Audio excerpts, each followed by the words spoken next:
Olá, boa noite.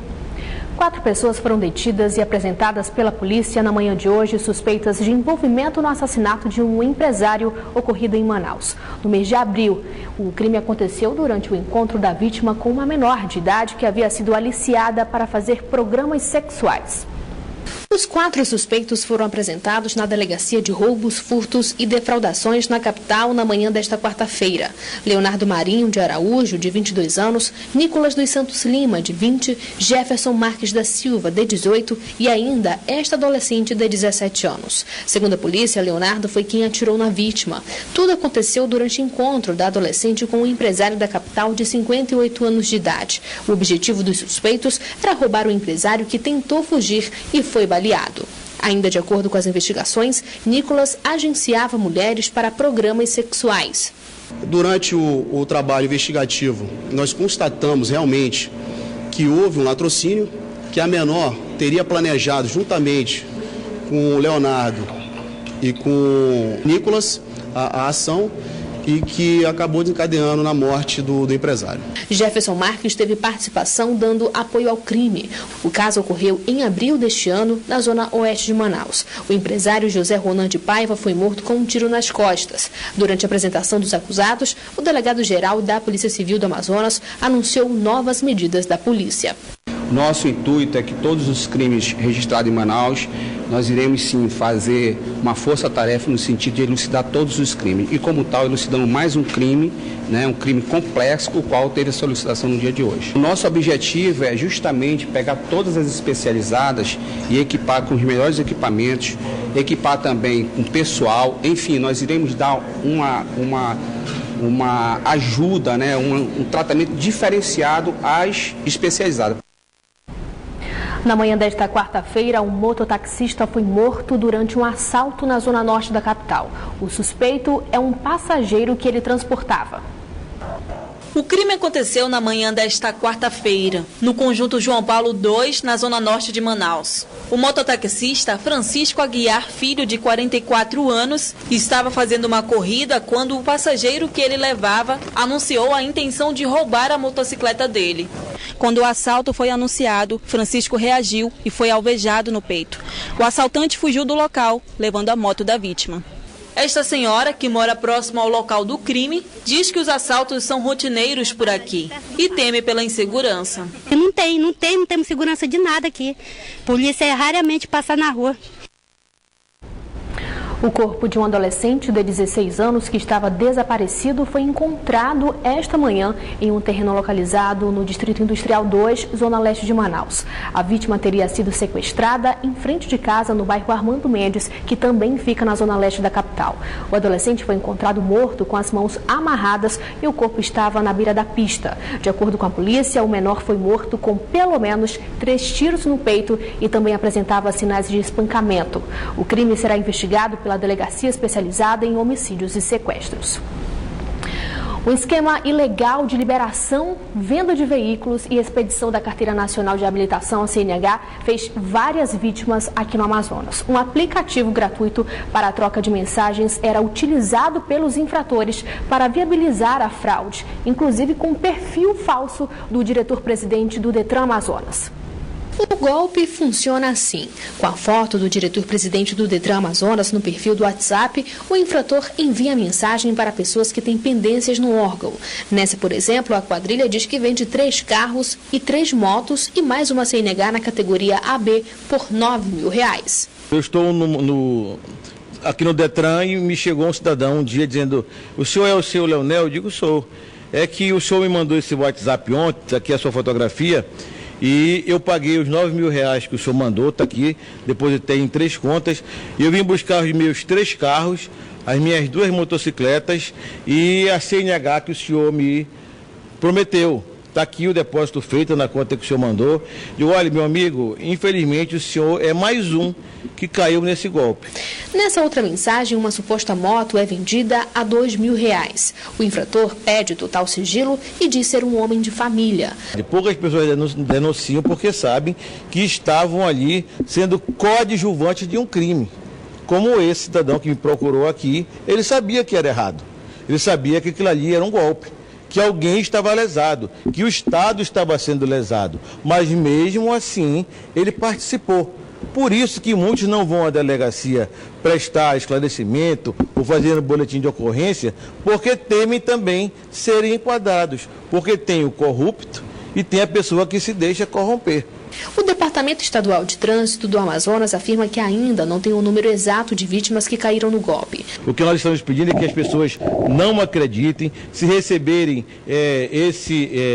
essas mensagens, denunciem, vá à delegacia mais próxima, faça um boletim de ocorrência, comunique ao Detran, porque nós estamos investigando essa quadrilha.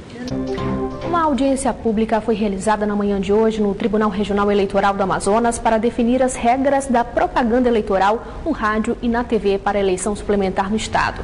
O primeiro turno da eleição para a escolha do novo governador do Amazonas está marcado para o dia 6 de agosto. O objetivo era discutir a definição das regras da propaganda eleitoral no rádio e na TV. A audiência pública reuniu partidos políticos e o Sindicato das Empresas de Rádio e Televisão do Amazonas, o Sinderpan, na sede do Tribunal Regional Eleitoral na manhã desta quarta-feira. Eles apresentaram suas propostas de propaganda. A proposta do Sinderpan é de 30 minutos em sessões diárias, segunda a domingo. Já nas terças, quintas e sábados, serão blocos de 10 minutos. De 11h30 e 18h20 para a televisão e 7h30 e 11h30 para o rádio. O que a gente está propondo é o que está na lei, sendo que obedecendo o horário nacional, a gente atende no horário local 11h30 e 18h20. Sendo que eles estão pedindo para que fique 12h30 e 19h30. Então, assim, na verdade, o horário nacional, eles querem aplicar como horário local. E aí é isso que a gente está colocando como impossível, inclusive, de praticar. Já os representantes dos partidos solicitaram que o horário da televisão seja de 12h30 e 19h30. Conforme estabelecido na legislação, e não 11h30 e 18h20, como sugerido pelo Sinderpan.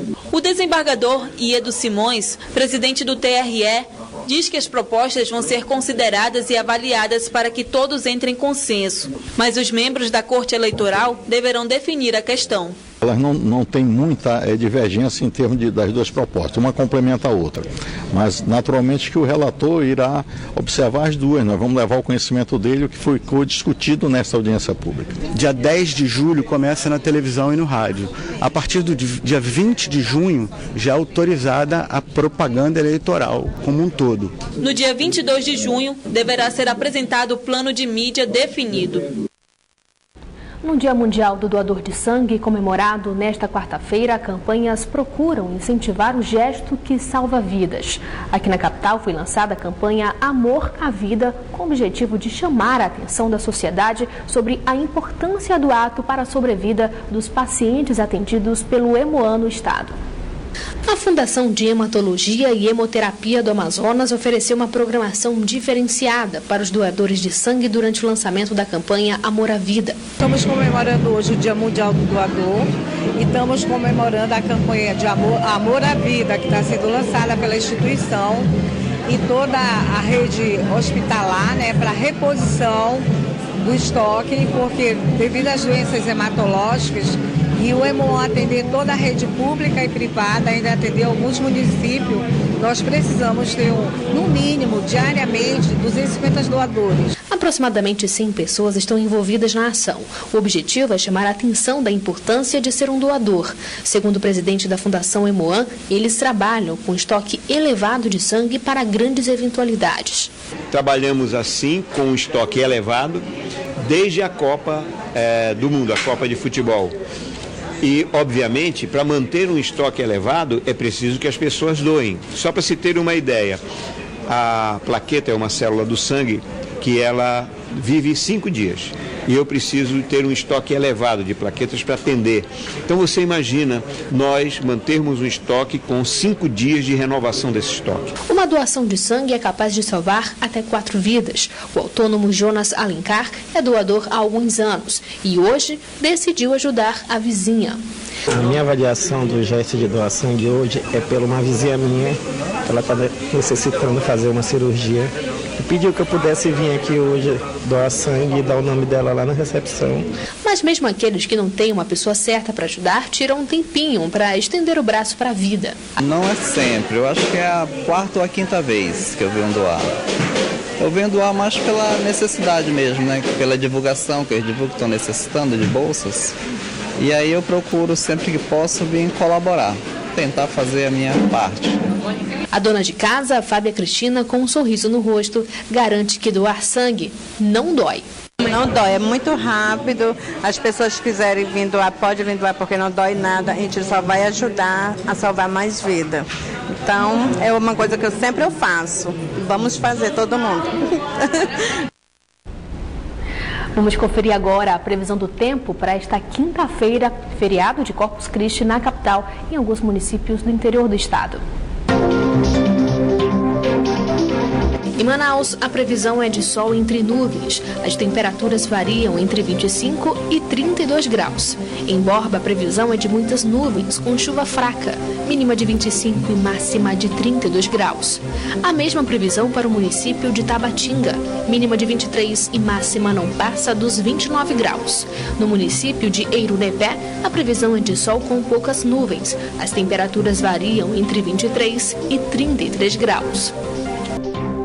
As festas juninas também aquecem o mercado de fogos de artifício, além da venda de quitutes.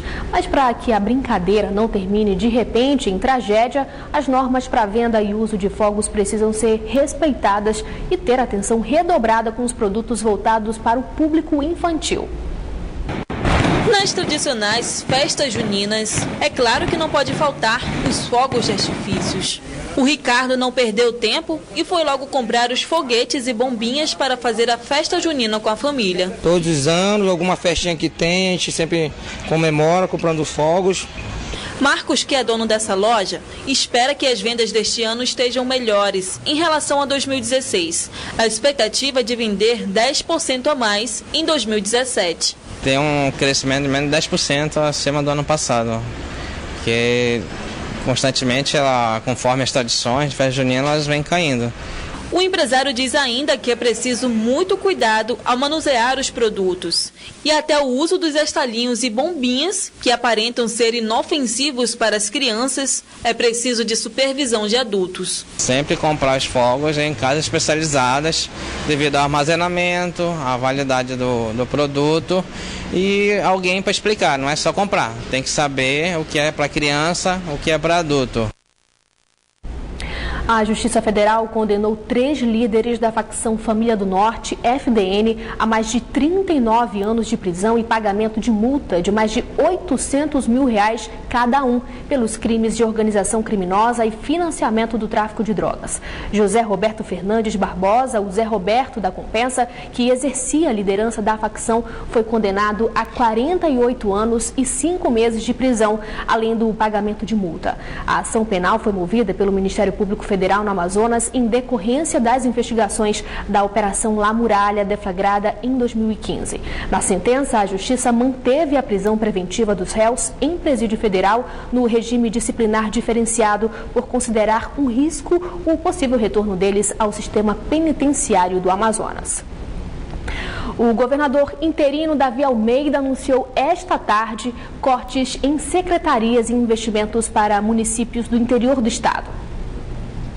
O governador em exercício, Davi Almeida, iniciou a coletiva de imprensa falando da redução de gastos públicos, que, segundo ele, influenciou diretamente no aumento da receita do Estado no mês de maio. Davi Almeida falou que os cortes foram feitos em setores menos prioritários do Estado. Para ilustrar, o governador citou o corte no aluguel de transporte aéreo. Só com essa redução, o Estado vai poupar cerca de 12 milhões de reais por ano. A Secretaria Estadual de Saúde também vai sofrer redução de 202 milhões de reais. Na Secretaria de Educação, a redução vai ser de 112 milhões de reais. Ao todo, a redução até o final do ano vai chegar a 300 milhões de reais em todos os setores do Estado. Precisamos economizar esses valores. para que possamos chegar no final do ano de uma forma tranquila, tendo os nossos compromissos assumidos pagos. Depois de falar das contas públicas, Davi Almeida externou o desejo de ser candidato na eleição suplementar, mas foi categórico ao falar que não tem o apoio dentro do partido, comandado pelo senador Omar Aziz, do PSD. Davi Almeida disse ainda que não vai apoiar a candidatura do ex-governador Amazonino Mendes, mas não descarta declarar apoio à candidatura do senador Eduardo Braga. O prazo para as convenções partidárias que definem as candidaturas termina na próxima sexta-feira. O novo superintendente da Zona Franca de Manaus, Apio da Silva Tolentino, tomou posse esta tarde. Ele foi nomeado pela presidência da República no lugar da economista e ex-deputada federal Rebeca Garcia, exonerada no mês passado. A posse do novo superintendente da Zona Franca de Manaus atraiu empresários de vários segmentos da indústria. Apio da Silva Tolentino assume o posto de líder de um órgão fundamental para a economia da região norte. Identificar as demandas brasileiras de importação e tentar contactarmos com essas empresas e trazermos para Manaus, porque é melhor que o Brasil compre da região do que compre de fora. Tolentino assume o posto em um momento em que os empresários começam a direcionar os investimentos do polo industrial de Manaus para os recursos naturais que podem gerar trabalho e renda no interior do estado. Para que nós possamos levar produtos com maior valor econômico, e isso trazendo benefícios, trazendo empregos para a região. Conhecendo ao longo do tempo, não vai mudar os planos, né? A Suframa, ela é madura suficientemente, e o superintendente que está entrando é uma pessoa do estado do Amazonas. Apio da Silva Tolentino é advogado, engenheiro e servidor do governo do Amazonas. A nomeação dele para a Suframa foi assinada pelo presidente Michel Temer no dia 2 de junho deste ano, após a exoneração de Rebeca Garcia. O Band Cidade fica por aqui, mas continua na internet, onde você pode acompanhar outras notícias nas redes sociais, Facebook e Twitter da Band Amazonas. E para rever nossas reportagens, acesse youtube.com/bandamazonas e clique no link Vídeos. Você também pode enviar sugestão de reportagens para o nosso WhatsApp. O número é o 992051478. Fique agora com as principais notícias do dia no Brasil e no mundo com o Jornal da Band. Muito obrigada pela sua audiência e boa noite.